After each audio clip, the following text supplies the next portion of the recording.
Welcome. You know, everything in the world can be divided into two groups, the natural and the supernatural. The natural is when you go to the grocery store with your mom, pick up a carton of milk, and the woman at the cash register says, "Oh, that'll be $2.69, sweetie." And the bag boy says, "Paper or plastic, ma'am?" And the supernatural is when you go to the grocery store with your mom, pick up a carton of milk, and the woman at the cash register says, "Check this out."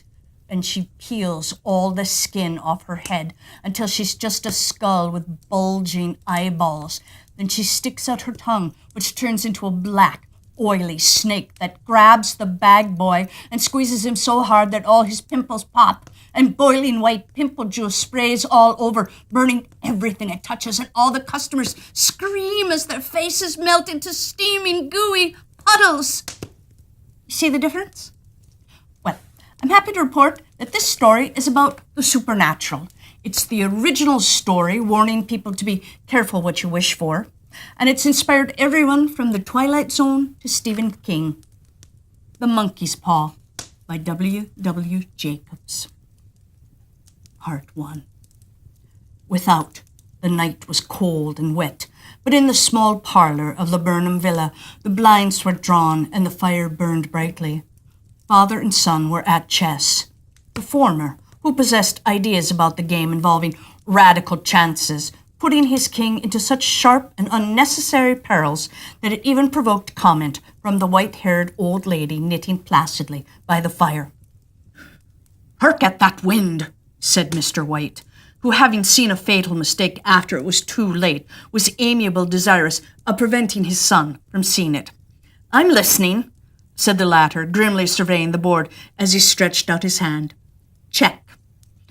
"I should hardly think that he's come tonight," said his father, with his hand poised over the board. "Mate," replied the son. "That's the worst of living so far out," blurted Mr. White, with a sudden and unlooked-for violence. "Of all the beastly, slushy, out-of-the-way places to live in, this is the worst. Paths a bog and the road's a torrent. I don't know what people are thinking about. I suppose because only 2 houses in the road are let, they think it doesn't matter." "Oh, never mind, dear," said his wife soothingly. "Perhaps you'll win the next one." Mr. White looked up sharply, just in time to intercept a knowing glance between mother and son. The words died away on his lips, and he hid a guilty grin in his thin grey beard. "There he is," said Herbert White as the gate banged too loudly and heavy footsteps came toward the door. The old man rose with hospitable haste, and opening the door was heard condoling with the new arrival. The new arrival also condoled with himself, so that Mrs. White said, "Tut, tut," and coughed gently as her husband entered the room, followed by a tall, burly man, beady of eye and rubicund of visage. "Major Morris," he said, introducing him. The major took hands, and taking the proffered seat by the fire, watched contentedly as his host got out whiskey and tumblers and stood a small copper kettle on the fire. At the third glass, his eyes got brighter, and he began to talk. The little family circled, regarding with eager interest this visitor from distant parts, as he squared his broad shoulders in the chair and spoke of wild scenes and doughty deeds, of wars and plagues and strange peoples. 21 years of it," said Mr. White, nodding at his wife and son. "When he went away, he was a slip of a youth in the warehouse. Now look at him." "Well, he don't look to have taken much harm," said Mrs. White politely. "I'd like to go to India myself," said the old man, "just to look around, but, you know." "Better where you are," said the major, shaking his head. He put down the empty glass and, sighing softly, shook it again. "I should like to see those old temples and fakers and jugglers," said the old man. "What was that you started telling me the other day about a monkey's paw or something, Morris?" "Nothing," said the soldier hastily. "Leastwise, nothing worth hearing." "Monkey's paw?" said Mrs. White curiously. "Well, it's just a bit of what you might call magic, perhaps," said the major offhandedly. His 3 listeners leaned forward eagerly. The visitor absent-mindedly put his empty glass to his lips and then set it down again. His host filled it for him again. to look at," said the Major, fumbling in his pocket. "It's just an ordinary little paw, dried to a mummy." He took something out of his pocket and proffered it. Mrs. White drew back with a grimace, but her son, taking it, examined it curiously.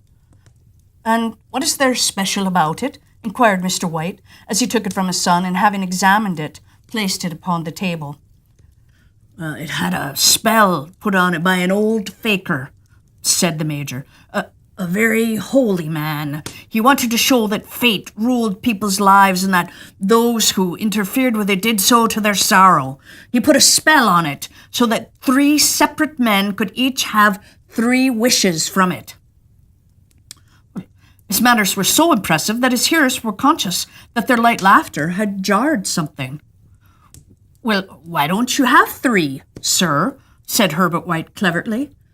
The soldier regarded him the way that Middle Age is wont to regard presumptuous youth. "I have," he said quietly, and his blotchy face whitened. "Oh, and did you really have the 3 wishes granted?" asked Mrs. White. "I did," said the Major, and his glass tapped against his strong teeth. "Oh, and has anybody else wished?" persisted the old lady. "The first man had his 3 wishes, yes," was the reply. "I don't know what the first 2 were, but the 3rd was for death. That's how I got the paw." His tone was so grave that a hush fell upon the group. "Well, if you've had your 3 wishes, it's no good to you now then, Morris," said the old man at last. "What do you keep it for?" The soldier shook his head. "Fancy, I suppose," he said slowly. "I did have some idea of selling it, but I don't think I will. It's caused me enough mischief already. Besides, people won't buy. They think it's a fairy tale, some of them, and those who do think anything of it want to try it first and pay me afterward." "If you could have another 3 wishes," said the old man, eyeing him keenly, "would you have them?" "I don't know," said the other. "I don't know." He took the paw and, dangling it between his forefinger and thumb, suddenly threw it into the fire. White, with a slight cry, stooped down and snatched it off. "Better let it burn," said the soldier solemnly. "If you don't want it, Morris," said the other, "give it to me." "I won't," said his friend doggedly. "I threw it on the fire. If you keep it, don't blame me for what happens. Pitch it on the fire like a sensible man." The other shook his head and examined his possession closely. "How do you do it?" he inquired. "Hold it up in your right hand and wish aloud," said the sergeant major. "But I warn you of the consequences." "Sounds like the Arabian Nights," said Mrs. White, as she rose and began to set the supper. "Don't you think you might wish for 4 pairs of hands for me?" Her husband drew the talisman from his pocket, and all 3 burst into laughter as the Major, with a look of alarm on his face, caught him by the arm. "If you must wish," he said gruffly, "wish for something sensible."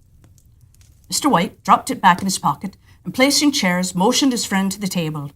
In the business of supper, the talisman was partly forgotten, and afterward the 3 sat listening in an enthralled fashion to a second installment of the soldier's adventures in India.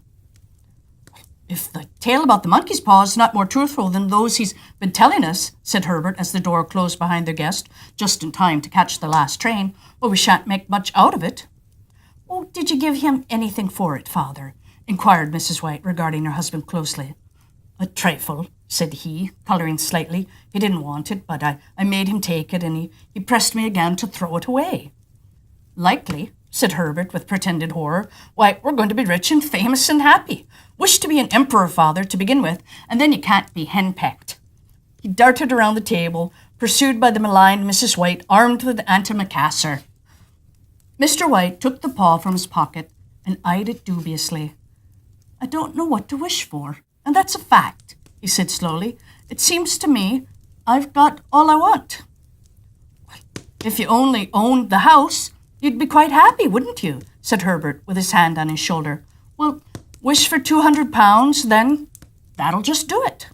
His father, smiling shamefacedly at his own credulity, held up the talisman as his son, with a solemn face, somewhat marred by a wink at his mother, sat down and struck a few impressive chords. "I wish for £200, said the old man distinctly.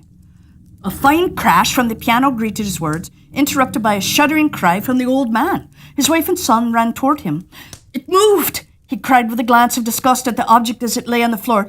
"As I wished it twisted in my hand like a snake." "Well, I don't see the money," said his son as he picked it up and placed it on the table. "And I bet I never will." "Oh, it must have been your fancy, father," said his wife, regarding him anxiously. He shook his head. "Never mind, though. There's no harm done, but it gave me a shock all the same." They sat down by the fire again while the two men finished their pipes. And outside the wind was higher than ever, and the old man started nervously at the sound of a door banging upstairs. A silence unusual and depressing settled on all three, which lasted until the old couple rose to retire for the rest of the night.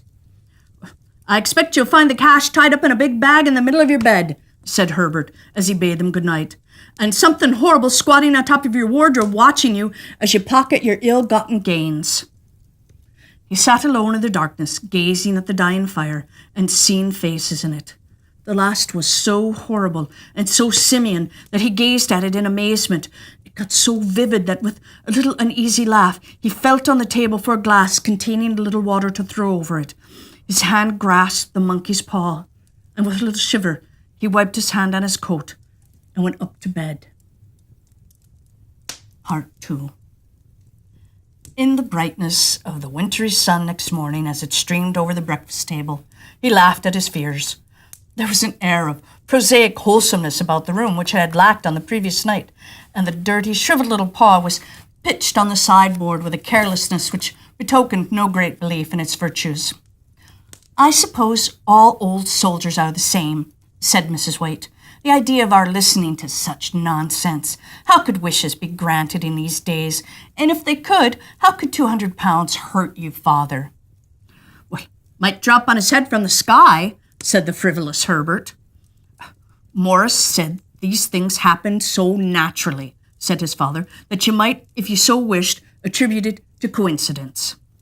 "Well, don't break into the money before I come back," said Herbert as he rose from the table.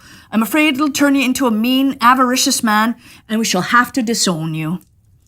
His mother laughed, and following him to the door, watched him down the road, and returning to the breakfast table, was very happy at the expense of her husband's credulity. All of which did not prevent him from scurrying to the door at the postman's knock, nor prevent him referring somewhat shortly to the retired major's often bilbious habit when she found that the post brought a tailor's bill. "Herbert will have some more of his funny remarks, I expect, when he comes home," she said as they sat at dinner. "Oh, I dare say," said Mr. White, pouring himself out some beer.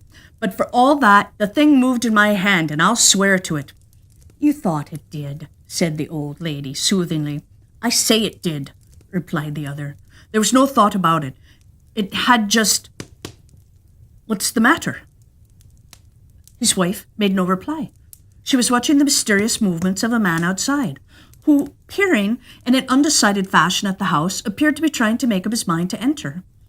In mental connection with the £200, she noticed that the stranger was well-dressed and wore a silk hat of glossy newness. 3 times he paused at the gate and then walked on again. The 4th time he stood with his hand upon it and then with sudden resolution flung it open and walked up the path. Mrs. White, at the same moment, placed her hands behind her, unhurriedly unfastened the strings of her apron, and put that useful article of apparel beneath the cushion of her chair. She brought the stranger, who seemed ill at ease, into the room. He gazed at her furtively and listened in a preoccupied fashion as the old lady apologized for the appearance of the room and her husband's coat, a garment which he usually reserved for the garden. And she then waited as patiently as her sex would permit for him to broach his business.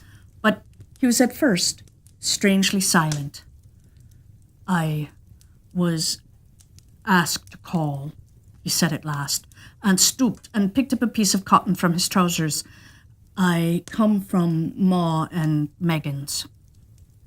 The old lady started. "Is anything the matter?" she asked breathlessly. "Has anything happened to Herbert? What is it? What is it?" Her husband interposed. "Oh, there, mother," he said hastily. Sit down and don't jump to conclusions. You've not brought bad news, I'm sure, sir, and eyed the other wistfully. I'm sorry, began the visitor. Is he hurt? Demanded the mother wildly. The visitor bowed in assent. Badly hurt, he said quietly, but he's not in any pain. Oh, thank God, said the old woman, clasping her hands. Thank God for that. Thank... She broke off as the sinister meaning of the assurance dawned on her, and she saw with the awful confirmation of her fears in the other's averted face. She caught her breath, and turning to her slower-witted husband, laid her trembling hand on his. There was a long silence. He was caught in the machinery, said the visitor at length in a low voice. Caught in the machinery, repeated Mr. White in a dazed fashion. Yes.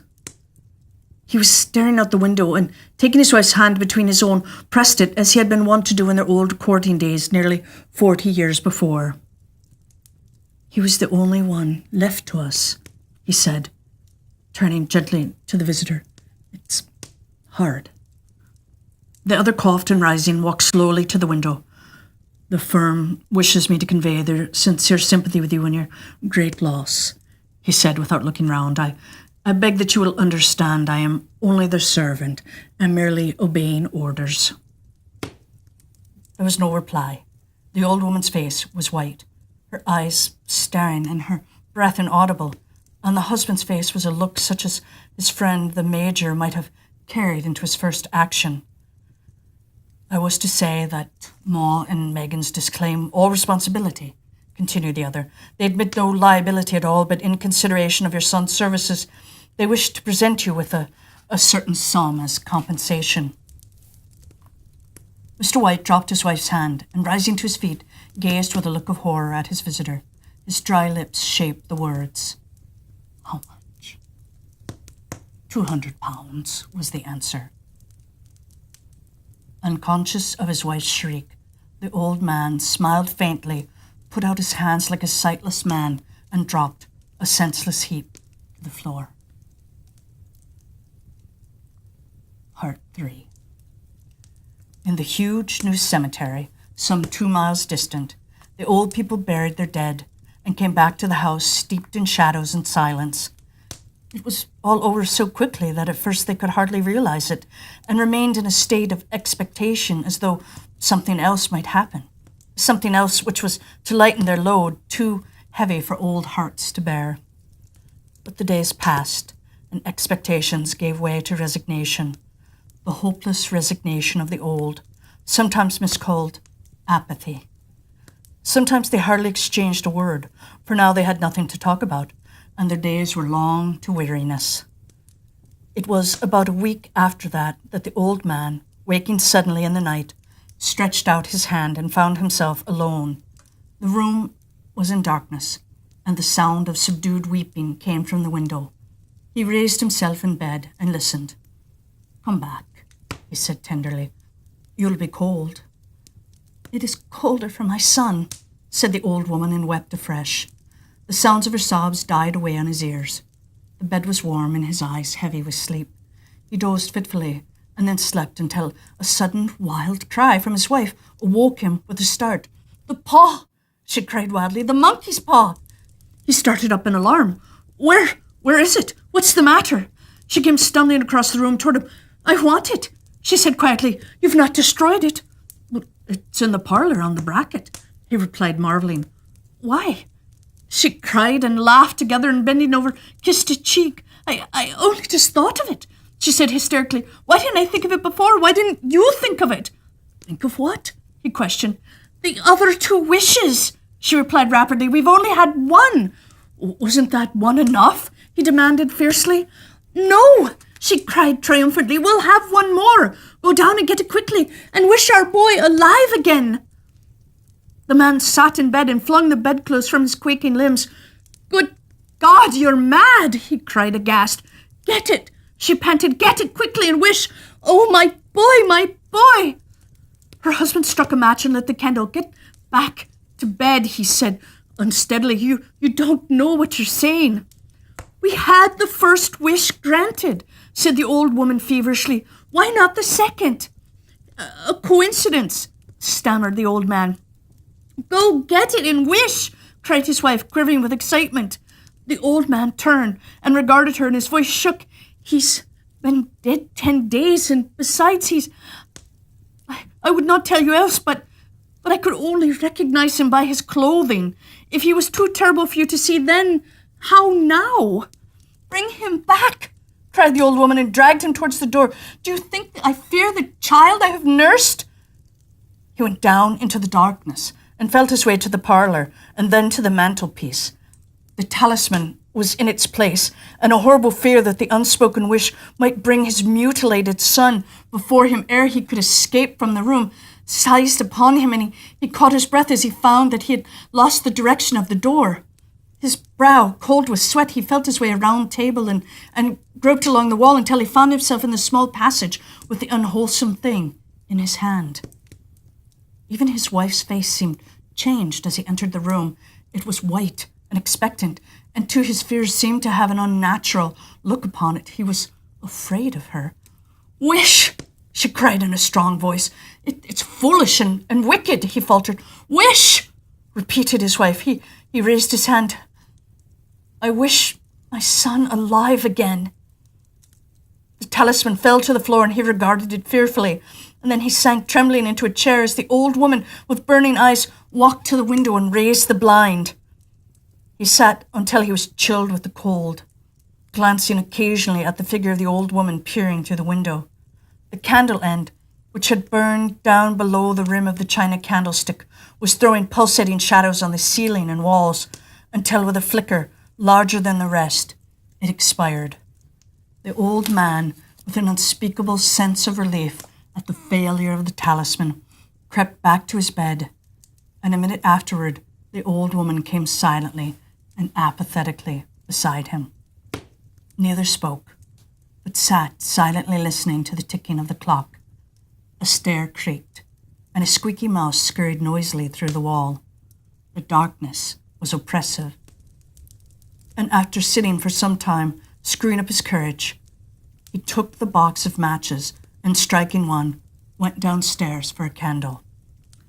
At the foot of the stairs, the match went out, and he paused to strike another, and at the same moment, a knock came, so quiet and stealthily that it was scarcely audible. It sounded on the front door. The matches fell from his hand and spilled in the passage. He stood motionless, his breath suspended until the knock was repeated, and then he turned and fled swiftly back to his room and closed the door behind him. A third knock sounded through the house. "What's that?" cried the old woman, starting up. "A rat," said the old man in shaking tones. "A rat. It passed me on the stairs." His wife sat up in bed listening. A loud knock resounded through the house. "It's Herbert!" She ran to the door, but her husband was before her, and catching her by the arm, held her tightly. "What are you going to do?" he whispered hoarsely. "It's my boy! It's Herbert!" she cried, struggling mechanically. "I forgot he was 2 miles away. What are you holding me for? Let go! I must open the door." "For God's sake, don't let him in," cried the old man, trembling. "You're afraid of your own son," she cried, struggling. "Let me go. I'm coming, Herbert. I'm coming." There was another knock, and another, and the old woman with a sudden wrench broke free and ran from the room. Her husband followed to the landing and called after her, appealing as she hurried downstairs. He heard the chain rattle back and the bolt drawn slowly and stiffly from the socket. The old woman's voice strained and panting. "The bolt!" she cried loudly. "Come down, I can't reach it." But her husband was on his hands and knees, groping wildly on the floor in search of the paw. If only he could find it before the thing outside got in. A perfect fusillade of knocks reverberated through the house, and he heard the scraping of a chair as his wife put it down in the passage against the door. He heard the creaking of the bolt as it came slowly back, and at the same moment he found the monkey's paw and frantically breathed his third and last wish. The knocking ceased suddenly, although the echoes of it were still in the house.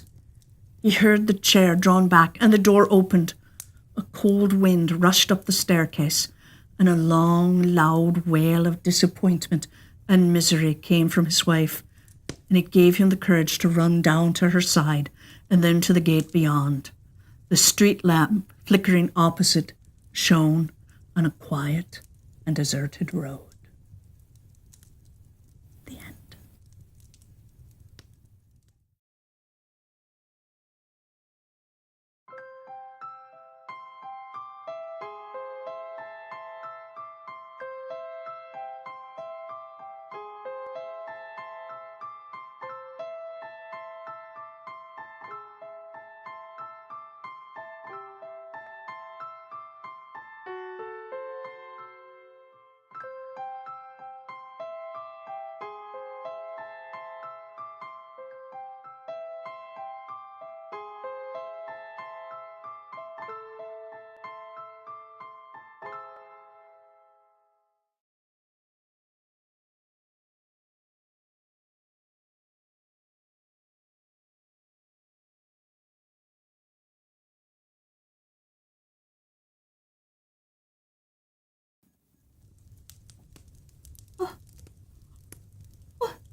Oh, hello. When I was 9 years old, I lived in Brazil for 2 months. My mother was very concerned about preserving the rainforest, so we stayed in a village in the jungle near the Amazon River while she did research with a few other scientists. Now, the hut that we lived in came with a parrot that had belonged to the person who owned the hut before us. The parrot's name was Sergio, and he sat in his birdcage all day, and he only said one thing. "Ah, look, behind you!" All day long. That's all he ever said. "Ah, look, behind you! Ah, look, behind you!" After a while, we didn't even hear it anymore. It was just background noise. One day, I was lying in my hammock between two rubber trees, reading Treasure Island. Sergio was in his cage beside me, soaking up the sun. "Ah, look, behind you," he said. "Ah, look, behind you." I ignored him and kept reading. All of a sudden, he said, "Ah, dude, seriously, look behind you, now, ah!" Well, I was so surprised to hear something different come out of his beak that I turned and looked behind me. A gigantic, poisonous bushmaster snake had crawled up the tree and was only an inch from my head. I screamed, grabbed Sergio's cage, and ran back into the hut. After I'd caught my breath, I picked Sergio up and I said, "You know how to say other things?" He nodded. "Well, why didn't you ever say anything else?" He thought about it, shrugged, and said, "Never needed to, I guess. Ah, look, behind you." Now, here's another story about an amazing bird, but it takes place in China. It's called The Nightingale, and it's by Hans Christian Andersen. In China, the emperor is Chinese, as are all those around him. The story I'm going to tell you happened a great many years ago, so it's well to hear it now before it is forgotten. The emperor's palace was the most beautiful in the world. It was built entirely of porcelain and very costly, but so delicate and brittle that whoever touched it was obliged to be careful. In the garden could be seen the most singular flowers, with pretty silver bells tied to them, which tinkled so that everyone who passed could not help noticing the flowers. Indeed, everything in the emperor's garden was remarkable, and it extended so far that the gardener himself did not know where it ended. Those who travelled beyond its limits knew that there was a noble forest with lofty trees sloping down to the deep blue sea, and the great ships sailed under the shadow of its branches. In one of these trees lived a nightingale, who sang so beautifully that even the poor fishermen, who had so many other things to do, would stop and listen. Sometimes when they went at night to spread their nets, they would hear her sing and say, "Oh, is not that beautiful?" But when they returned to their fishing, they forgot the bird until the next night, and then they would hear it again and exclaim, "Oh, how beautiful is that nightingale's song." Travelers from every country in the world came to the city of the emperor, which they admired very much, as well as the palace and the gardens. But when they heard the nightingale, they all declared it to be the best of all. And the travellers, on their return home, related what they had seen, and learned men wrote books containing descriptions of the town, the palace, and the gardens. But they did not forget the nightingale, which was really the greatest wonder. And those who could wrote poetry and composed beautiful verses about the nightingale, who lived in a forest near the deep sea. The books travelled all over the world, and some of them came into the hands of the emperor, and he sat in his golden chair, and as he read, he nodded his head in approval every moment, for it pleased him to find such a beautiful description of his city, his palace, and his gardens. But when he came to the words, "The nightingale is the most beautiful of all," he exclaimed, "What is this? I know nothing of any nightingale. Is there such a bird in my empire, and even in my garden? I've never heard of it. Something, it appears, may be learnt from books." Then he called one of his lords-in-waiting, who was so high-bred that when any in an inferior rank to himself spoke to him or asked him a question, he would answer, "Pooh," which means nothing. "There is a very wonderful bird mentioned here called a nightingale," said the emperor. "They say it's the best thing in my large kingdom. Why have I not been told of it?" "I've never heard the name," replied the cavalier. She's not been presented at court." "It is my pleasure that she shall appear this evening," said the emperor. "The whole world knows what I possess better than I do myself." "I have never heard of her," said the cavalier. "Yet I will endeavor to find her." But where was the nightingale? The nobleman went up the stairs and down, through the halls and passages, yet none of those whom he had met had heard of the bird. So he returned to the emperor and said that it must be a fable, invented by those who'd written the book. "Your imperial majesty," said he, "cannot believe everything contained in books. Sometimes they are only fiction or what is called the black art." "But the book in which I have read this account," said the emperor, "was sent to me by the great and mighty Emperor of Japan, and therefore it cannot contain a falsehood. I will hear the nightingale. She must be here this evening. She has my highest favor, and if she does not come, the whole court will be trampled upon after supper is ended." "Tsing Pi!" cried the lord-in-waiting, and again he ran up and down the stairs, through all the halls and corridors, and half the court ran with him, for they did not like the idea of being trampled upon. There was a great inquiry about this wonderful nightingale whom all the world knew, but who was unknown to the court. At last, they met with a poor little girl in the kitchen who said, "Oh, yes, I know the nightingale quite well. Indeed, she can sing. Every evening I have permission to take home to my poor sick mother the scraps from the table. She lives down by the seashore, and as I come back I feel tired, and I sit down in the wood to rest and listen to the nightingale's song. And then tears come into my eyes, and it is just as if my mother kissed me." "Little maiden," said the lord-in-waiting, "I will obtain for you constant employment in the kitchen, and you shall have permission to see the emperor dine, if you will lead us to the nightingale, for she is invited this evening to the palace." So she went into the wood where the nightingale sang, and half the court followed her. As they went along, a cow began lowing. "Oh," said a young courtier, "now we have found her. What wonderful power for such a small creature! I have certainly heard it before." "No, that is only a cow lowing," said the little girl. We are a long way from the place yet." But then some frogs began to croak in the marsh. "Beautiful," said the young courtier again. "Now I hear it, tinkling like little church bells."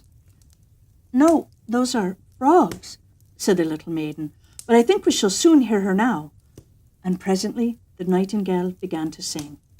"Hark, hark, there she is," said the girl. "And there she sits," she added, pointing to a little grey bird who was perched on a bough. "Is it possible?" said the lord-in-waiting. "I never imagined it would be a little plain, simple thing like that. She certainly changed color at seeing so many grand people around her." "Little nightingale," cried the girl, raising her voice, "our most gracious Emperor wishes you to sing before him." "Oh, with the greatest pleasure," said the nightingale, and began to sing most delightfully. "It sounds like tiny glass bells," said the lord-in-waiting. "And see how her little throat works. It's surprising that we've never heard this before. She will be a great success at court." "Shall I sing once more before the emperor?" asked the nightingale, who thought he was present. "My excellent little nightingale," said the courtier, "I have the great pleasure of inviting you to a court festival this evening, where you will gain imperial favor by your charming song." "My song sounds best in the green wood," said the bird, but still she came willingly when she heard the emperor's wish. The palace was elegantly decorated for the occasion. The walls and floors of porcelain glittered in the light of 1,000 lamps. Beautiful flowers, round which little bells were tied, stood in the corridors, but with the running to and fro in the draught, these bells tinkled so loudly that no one could speak to be heard. In the centre of the great hall, a golden perch had been fixed for the nightingale to sit on. The whole court was present, and the little kitchen maid had received permission to stand by the door. She was not installed as a real court cook. All were in full dress, and every eye turned to the little grey bird when the emperor nodded to her to begin. The nightingale sang so sweetly that the tears came into the emperor's eyes and then rolled down his cheeks as her song became still more touching and went to everyone's heart. The emperor was so delighted that he declared the nightingale should have his gold slipper to wear round her neck, but she declined to honour with thanks. She had been sufficiently rewarded already.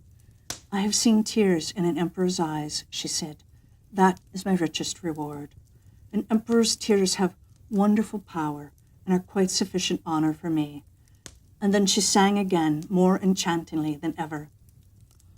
"That singing is a lovely gift," said the ladies of the court to each other, and then they took water in their mouths to make them utter the gurgling sounds of the nightingale when they spoke to anyone, so that they might fancy themselves nightingales. And the footmen and chambermaids also expressed their satisfaction, which is saying a great deal, for they're very difficult to please. In fact, the nightingale's visit was most successful. She was now to remain at court, to have her own cage, with liberty to go out twice a day and once during the night. 12 servants were appointed to attend her on these occasions, who each held her by a silken string fastened to her leg. There was certainly not much pleasure in this kind of flying. The whole city spoke of the wonderful bird, and when two people met, one said, "Nightin," and the other said, "Gale," and they understood what was meant, for nothing else was talked of. 11 peddlers' children were named after her, but not one of them could sing a note.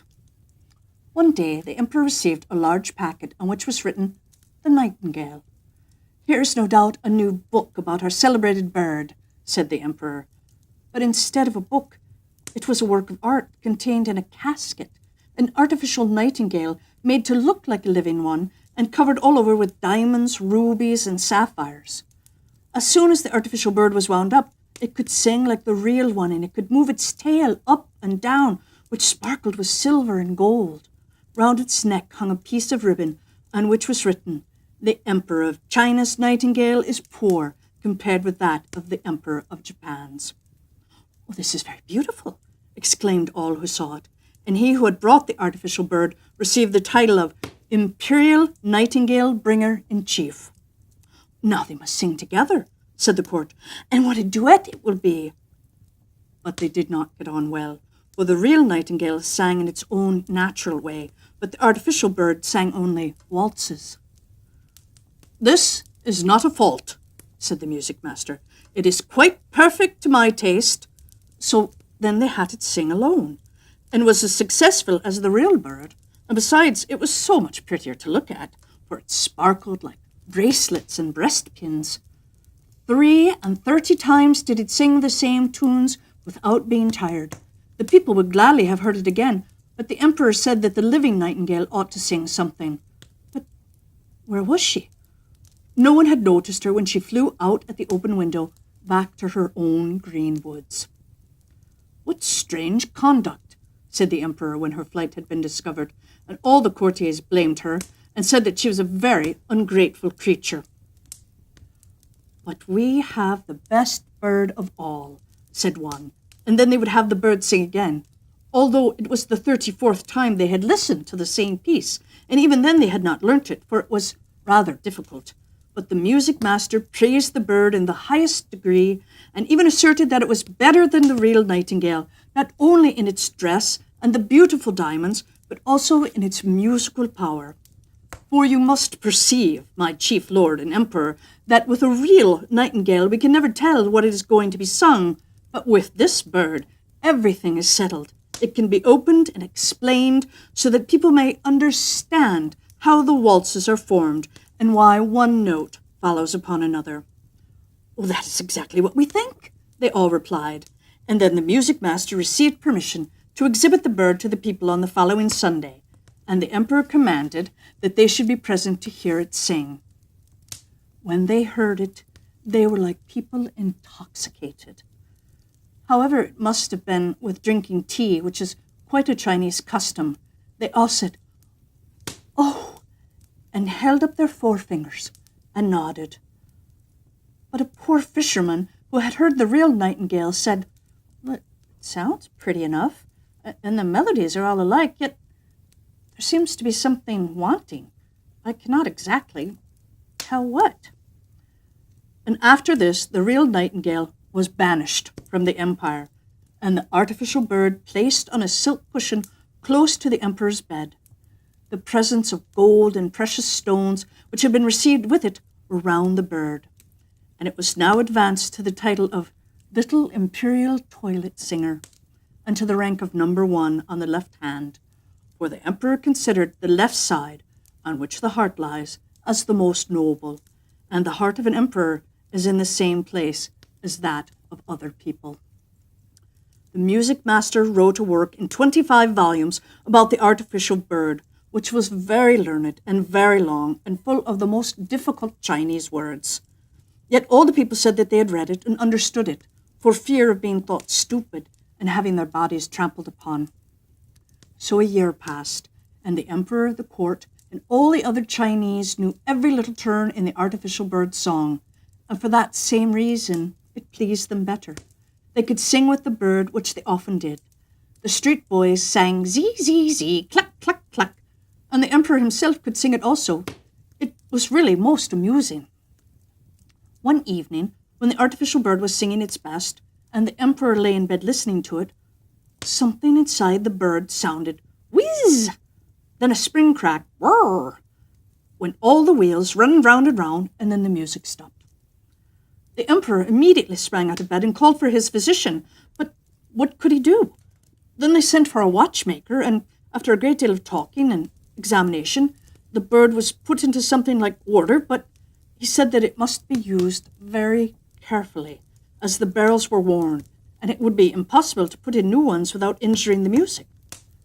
Now there was great sorrow, as the bird could only be allowed to play once a year, and even that was dangerous for the works inside it. Then the music master made a little speech full of hard words and declared that the bird was as good as ever, and of course no one contradicted him. 5 years passed, and then a real grief came upon the land. The Chinese really were fond of their emperor, and he now lay so ill that he was not expected to live. Already a new emperor had been chosen, and the people who stood in the street asked the lord in waiting how the old emperor was, but he only said, "Pooh," and shook his head. Cold and pale lay the emperor in his royal bed. The whole court thought he was dead, and everyone ran away to pay homage to his successor. The chamberlains went out to have a talk on the matter, and the ladies' maids invited company to take coffee. Cloth had been laid down on the halls and passages, so that not a footstep should be heard, and all was silent and still. But the emperor was not yet dead, although he lay white and stiff on his gorgeous bed, with the long velvet curtains and heavy gold tassels. A window stood open, and the moon shone in upon the emperor and the artificial bird. The poor emperor, finding he could scarcely breathe with a strange weight on his chest, opened his eyes and saw death sitting there. He had put on the emperor's golden crown and held in one hand his sword of state and in the other his beautiful banner. All around the bed and peeping through the long velvet curtains were a number of strange heads, some very ugly and others lovely and gentle-looking. These were the emperor's good and bad deeds, which stared him in the face. Now death sat at his heart. "Do you remember this? Do you recollect that?" they asked one after another, thus bringing to his remembrance circumstances that made the perspiration stand on his brow. "I know nothing about it," said the emperor. "Music! Music!" he cried. "The large Chinese drum, that I may not hear what they say." But they still went on, and death nodded to all they said. "Music! Music!" shouted the emperor. "You little precious golden bird, sing! Pray, sing! I have given you gold and costly presents. I've even hung my golden slipper round your neck. Sing! Sing!" But the bird remained silent. There was no one to wind it up, and therefore it could not sing a note. Death continued to stare at the emperor with his cold, hollow eyes, and the room was fearfully still. Suddenly there came through the open window the sound of sweet music. Outside, on the bough of a tree, sat the living nightingale. She had heard of the emperor's illness, and was therefore come to sing to him of hope and trust. And as she sung, the shadows grew paler and paler, and the blood in the emperor's veins flowed more rapidly, and gave life to his weak limbs. And even Death himself listened, and said, "Go on, little nightingale, go on." "Then will you give me the beautiful golden sword and that rich banner, and will you give me the emperor's crown?" said the bird. So Death gave up each of these treasures for a song, and the nightingale continued her singing. She sung of the quiet churchyard where the white roses grow, where the elder tree wafts its perfume on the breeze, and the fresh, sweet grass is moistened by the mourner's tears. Then Death longed to go and see his garden, and floated out through the window in the form of a cold, white mist. "Thanks, thanks, you heavenly little bird. I know you well. I banished you from my kingdom once, and yet you have charmed away the evil faces from my bed, and banished death from my heart with your sweet, sweet song. How can I reward you?" "You have already rewarded me," said the nightingale. "I shall never forget that I drew tears from your eyes the first time I sang to you. These are the jewels that rejoice a singer's heart. But now sleep, and grow strong and well again. I will sing to you again." And as she sung, the emperor fell into a sweet sleep, and how mild and refreshing that slumber was. And when he awoke, strengthened and restored, the sun shone brightly through the window, but not one of his servants had returned. They all believed he was dead. Only the nightingale still sat beside him and sang. "You must remain with me," said the emperor. "You shall sing only when it pleases you, and I will break the artificial bird into 1,000 pieces." "No, do not do that," replied the nightingale. "The bird did very well as long as it could. Keep it here still. I cannot live in the palace and build my nest, but let me come when I like. I will sit on a bough outside your window in the evening and sing to you, so that you may be happy and have thoughts full of joy. I will sing to you of those who are happy and those who suffer, of the good and the evil who are hidden around you. The little singing bird flies far from you and your court to the home of the fisherman and the peasant's cot. I love your heart better than your crown, and yet something holy lingers round that also. I will come. I will sing to you, but you must promise me one thing." "Everything," said the emperor, who, having dressed himself in his imperial robes, stood with the hand that held the heavy golden sword pressed to his heart. "I only ask one thing," she replied. "Let no one know that you have a little bird who tells you everything. It will be best to conceal it." So saying, the nightingale flew away. The servants now came back in to look after the dead emperor, when lo, there he stood, and to their astonishment said, "Good morning.